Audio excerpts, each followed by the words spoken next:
I cannot believe it's been a decade. The gas blowback system which shook the GBBR world to its foundation celebrates its 10th birthday. Happy birthday to the legendary GBBR, which was designed to deliver impeccable performance in the face of the oceans of AEGs on the field. The M4 MWS by Tokyo Marui.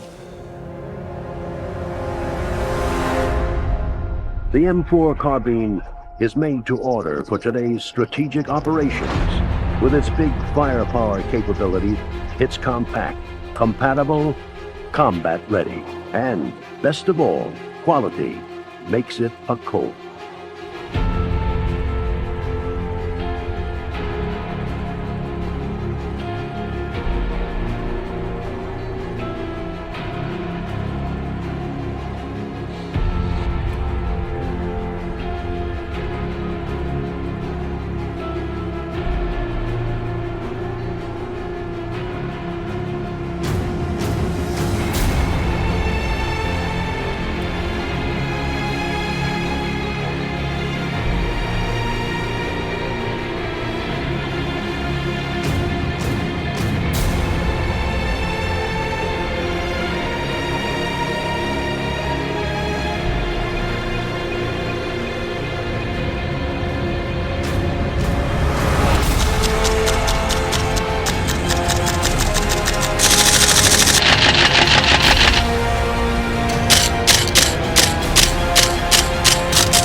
How you doing, everyone? Bada Bing here, wearing the enigmatic, the ethereal US M81 Woodland Camouflage.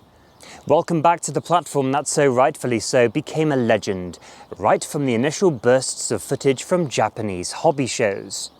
The M4 you're looking at is batch 1, one of the very first off the line, and I'm delighted you could join me today. This video isn't going to be an in-depth review per se, so no chrono data, no range testing, no accuracy testing, as I've conducted many of those with it in the past, which you can watch on this playlist up here.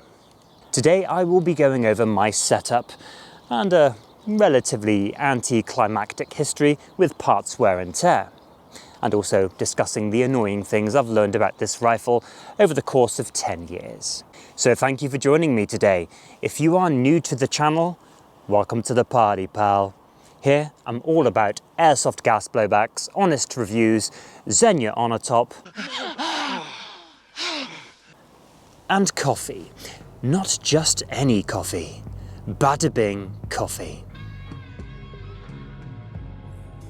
Yes, indeed, I've been roasting since 2023 and have some delicious coffee available on my website. From Americanos to espressos, cappuccinos or lattes, Bada Bing Coffee can fit any style of drink you want to create. I don't like to keep coffee on the shelf, so most of the time I'm roasting to order, so you're guaranteed to have the freshest coffee available on the market. With Bada Bing Coffee, you're receiving the tastiest single origin coffee sealed in a recyclable bag, and at the same time, you'll be helping support me as a solo roaster and content creator. Just look at the crema on my Colombian espresso, the perfect amount, resting above a silky smooth body of sweet caramel texture. Try some for yourself, link is in the description. Now then, back to my M4. Ollie, myself and many others have spoken in great lengths about this rifle in our reviews, and we really don't need to sell these babies any more than we have done. As I'm on the subject of greatness, we lost a magnificent gentleman of the airsoft world, and I think a lot of us would agree that a world without Ollie has felt empty ever since. So this video is dedicated to the most wholesome soul to grace our screens. Our friend may be gone, but with the magic of the modern age, he is only a few taps away whenever we need him. So I raise my mug of coffee to you, good sir. I truly miss seeing your notifications pop up.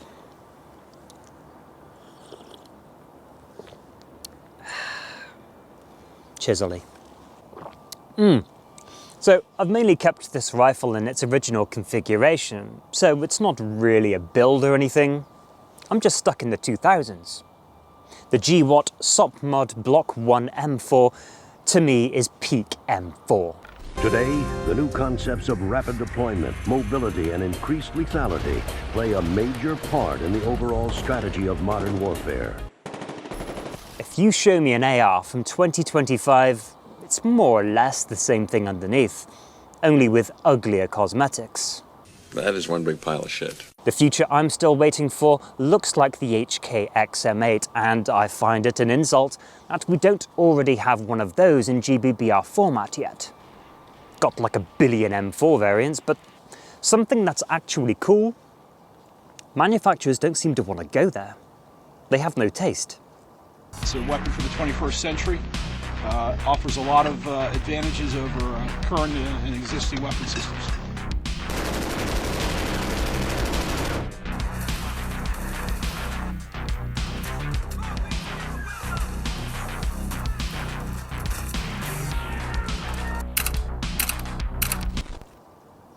Anyway, let's take you through my M4, and like all heathen HPA players, we'll go tip to butt. I came on you entirely by chance. But you wanted to come on me, sir.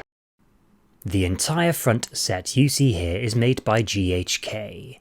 Specifically, it was on the basis that the original finishing, construction, materials was just far superior than the Batch 1 original parts, which wasn't all that difficult really.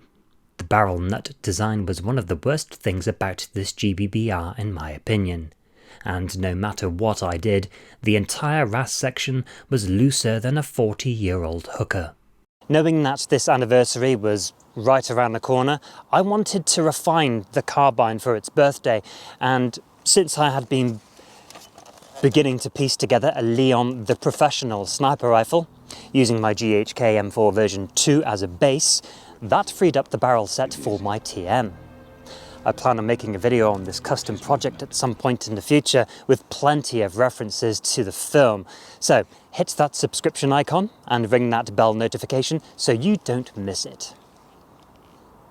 It's gorgeous. It's simplicity, but it's just gorgeous. Cannot wait to finish this one. No women, no kids. The new M4 also features a redesigned barrel configuration, which allows the user to mount the Colt 40mm M203 grenade launcher directly on the barrel. The foundation of the GHK front set is a 14.5-inch steel outer barrel with an accurately replicated CAC RAS system and its companion delta ring, all of which threaded onto my Marui upper like it was purposely made for it. It's all fixed to the receiver with a Bristol-based Airsoft GMP WA barrel adapter. See, I compromised on this part right here because of its close proximity to where I live, and it's made of 3D printed plastic. With the tight tolerances, you've got to go metal. It was a bad call. The inner bore of the GHK barrel is rather spacious, and as I'm using the standard Marui inner barrel, it's not supported at all, and I had to come up with a solution to stop bore strikes. So you know those little foam plugs that protect both ends of aftermarket inner barrels in those plastic tubes? Well, I carved out a hole and then used plumber's tape to shrink wrap it to the barrel. The result is this cushioning spacer that conforms to the insides, and it works perfectly, even during automatic fire. Wrapping the RAS unit, I have some genuine Knights Armament rail panels that I bought way back in the late 2000s. Moving towards the heart of the carbine, and the Cerakote finish still looks moderately pristine. I always look after my guns anyway. I don't let it swing across my magazine pouches or drag it across gravel. It is a toy gun at the end of the day. The telltale signs of use are from those parts which are not covered with Cerakote, so the selector switch, the bolt catch, the magazine release don't have an awful lot of finish left on them. Structurally, the receiver set is sound, besides the usual play between the receivers. The Trijicon ACOG TA01 is always my number one choice, and it pairs so beautifully with the M4, just like strawberries and cream, or coffee and chocolate, or Bada Bing Coffee with Toblerone. And that leads me on to speaking about the swag. With your order of Bada Bing Coffee, you might just be lucky enough to receive some mini Toblerones, if I have any left over. And of course, no order would be complete without merch, including this one that beautifully replicates the original box art that the M4 MWS arrives in. These ones are limited, so get them while you can. Beneath the ACOG lies my old school Marui SR16 rear flip-up iron sight. This piece right here is a relic of my Airsoft days, and I think I've had this since 2001. An improved pistol grip enhances controllability and performance. I upgraded the original Marui A2 grip with an A2 grip. This one is from my Vipertech HK416, and the quality is there. The profile is slightly slimmer than the Marui's, and its checkering is much more aggressive. I like it. Everything within the receiver is basically Marui, apart from only 5 specific changes. Only 5. I've never deemed it necessary to mess with the harmonics of the working parts. Coupling together a hodgepodge of different brand upgrade parts can often mess up the body's chemistry. The only upgrade to my hop-up before 2025 was the 6G Super Nub from 6 Gunsmithing. It's a contoured brass piece that's ideal for lifting heavyweight BBs, so thank you, Dave. To freshen it up for the 10th anniversary, I have retired this, and the Marui rubber, and thanks to Andrew at Quad Smart Airsoft, I now have a Quantum Friction Pro rubber with its companion nub. It's going well. Now I'd like to give a massive thanks to Bavtac and Federal Concepts for their bolt carrier upgrades. Federal Concepts MPass and the Bavtac upgraded nozzle return spring continues to breathe life through this M4. I have individual videos of these upgrades if you're interested. The trigger pack has been upgraded with a Bavtac titanium Z plate. Cheers, Bav. This piece is a hyper-light bolt locking plate that catches the bolt a little bit more forward than the standard version. During the colder times of the year, it simply makes it easier to lock up empty. BJ-Tac made a beautiful mil-spec looking trigger with an embossed G on it. The only reason for it being there to me is merely cosmetic. The original trigger just looked horrible, not like a real AR trigger at all, so combined with the enhancement of the lovely GHK front set, it sort of finishes off the look of an actual duty military M4. It's got some adjustability in it as well, which I explain in its own video. You can find the links to these in the description. As we're looking over the internals, let's open up the trigger pack and see what condition they're all in. The pack itself might seem like there's a zillion parts inside, but trust me, once you've been in there a couple of times, you find that it's really nothing to worry about. There's a few more pieces, yes, however they all have their home, and guides on YouTube can get you acquainted.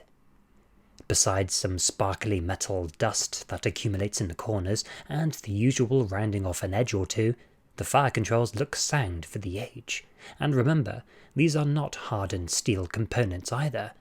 They're made of a quality pot metal that obviously works well together.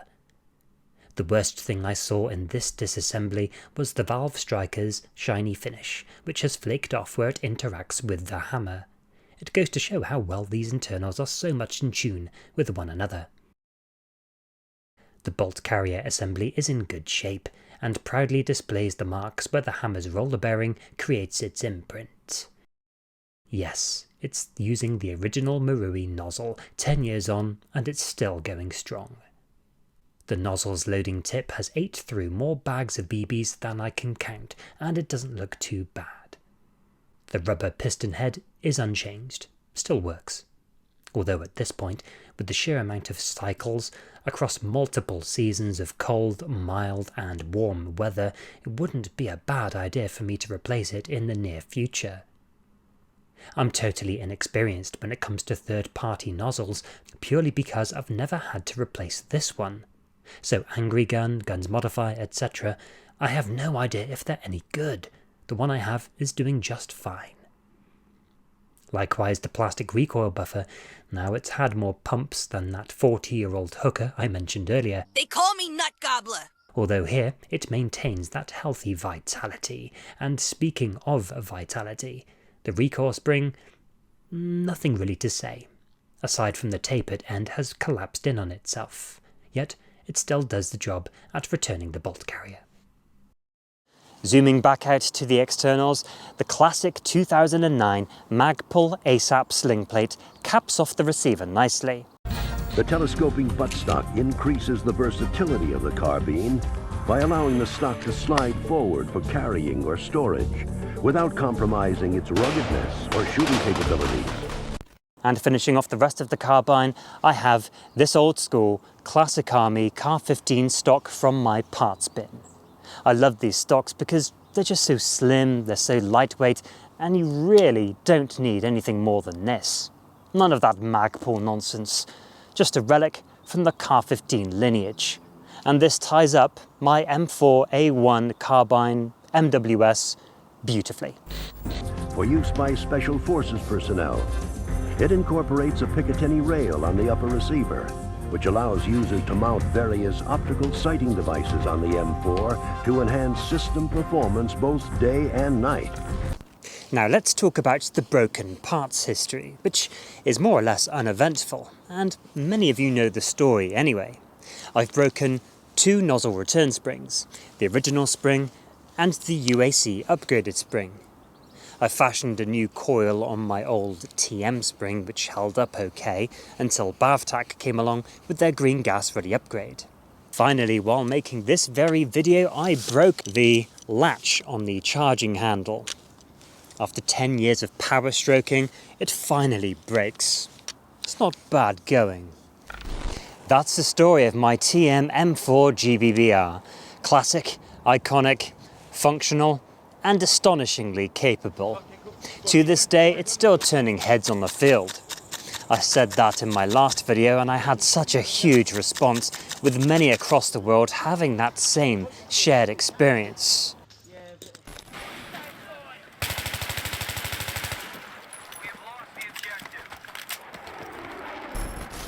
From a player's perspective, over the last 10 years, what's annoyed me most about it, for starters, is the location of the hop-up adjustment. It's in an awkward spot. Granted, you don't need to touch it after the initial break-in period, but some of you know all too well the aggravation of finding a quiet spot mid-game to make your adjustments. The trigger pack begins to experience failures to reset the trigger over periods of time, which then requires a good strip-down session to clean out any grit. A small, closed-off box doesn't quite have the same freedom of accessibility that realistic platforms do. It's not a difficult process. The hammer spring has its moments, though. The action, as standard, experiences some minor bolt bounce. It's not terrible, and unless you're looking for it, you likely won't notice. I could mention the toy-like trigger performance, but at this stage, it's academic. We all know it's not the shining feature of this platform. Likewise, it's known that it's highly recommended for an upgraded nozzle return spring. It's absolutely a 100% happy snappy, green gas ready blaster, except for that one spring. The narrow feed lips can give you a headache with certain speed loaders. With the Federal Concepts loading adapter, it's something I never have to worry about. The magazine casing surrounding the follower tab is easily bumped and dented, which can then affect the bolt locking ability. Why are Marui always so insistent on using pins to seal their magazines? It's a monumental pain in the ass to take apart the upper assembly, But because the magazines have never leaked, thankfully I've never had to go to that extent. The siphoning fill valve can produce the appearance of a fully gassed up magazine, and then you come to find that it isn't, and at the most horrendous of times. My trick is to always ensure the gas bottle is warmer than the magazine for the best possible gas transfer. The angle of attack when charging gas can also cause accidental venting from the bottle if it's not perfectly aligned inside the valve. This happens to me sometimes if I've been using other systems for a while. Those running flaws that have bugged me are merely quirks of operating it on game days, and those become ones you eventually overcome without even thinking about it, and that's among the reasons why it has become so popular, why it has done so well. It's easy to master. For all the high-octane abilities, one of my favourite points is that it's not a demanding GBBR, it simply works. Hey! 5 or 6 months after it was released, I finally saw what it could do. I attended a 48-hour Milsim event at the MOD training site Sennybridge, situated in the Brecon Beacons. Now, if you're unfamiliar with this place, it's a purpose-built military training village surrounded by the unforgiving, windswept Welsh landscape. You could be there in the middle of summer and chances are you'll still be cold, wet and miserable. That's the kind of place it is. Now, 99% of the time I find Milsim events boring. It took me 6 or 7 events to actually come to that conclusion, mind you. But the 1% of real fun that I had was when I took advantage of the poorly equipped opposition with my night vision goggles and IR laser. Yeah, killing people in the dark is about all I showed up for, to be brutally honest with you. He's a psychopath. You're out of your depth. Anyway, you're patrolling around for hours and you don't see another soul until about 2 o'clock in the morning, when you're freezing cold and you're highly concerned that your M4 isn't going to work. My point of view at this stage was through the lens of these PVS 7s, and I was about to engage a silhouette. I'm a chicken hunting for a chicken. Get paranoid when you hear my Glock clicking. Gunfire erupted, and I was delighted that a GBBR, which had been exposed to the cold, damp conditions, was cycling through the BBs stacked within my magazine, and all with regular old propane.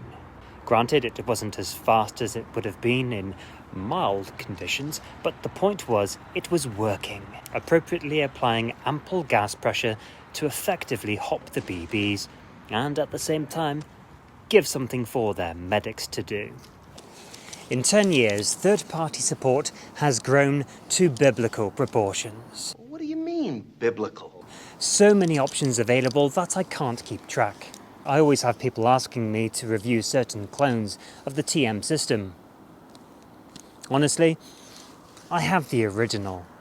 So selfishly, I would rather keep my money for something that's different and not virtually the exact same thing as what I have now. Furthermore to this, I would have to spend months testing the thing, and if I'm not passionate about an item, nor relate to it for any historical or cultural context, it's not a good time. Like my PPK review and VFC AK-74M video, with all the cultural and historical context I get to relate to, I get to play about and let my creativity run amok. I really cannot identify with something like this. I mean, what is this? Another generic tan M4. Just, it's so boring. Am I so out of touch? No, it's the children who are wrong. In 2026, this M4 continues to operate with that unbridled rage we all fell in love with at the beginning. By all accounts, its clones have ascended to its level and even surpassing this one. Yet, it still only asks me of 2 things: gas and BBs. Thanks for watching the show, my friends. If you made it to the end of this video, you're the best, and I appreciate you so much. Remember, 10th anniversary stickers are available with every order of Bada Bing Coffee. Now, there is only a finite amount of them, so be quick, as once they're gone, they're gone. Bada Bing Coffee is ethically sourced, small batch roasted and posted by me. So just like this YouTube channel, it's all run by little old me, nobody else. So any support from liking, sharing, subscribing, and of course, the coffee orders helps immeasurably. For regular posts, check out my Facebook and Instagram.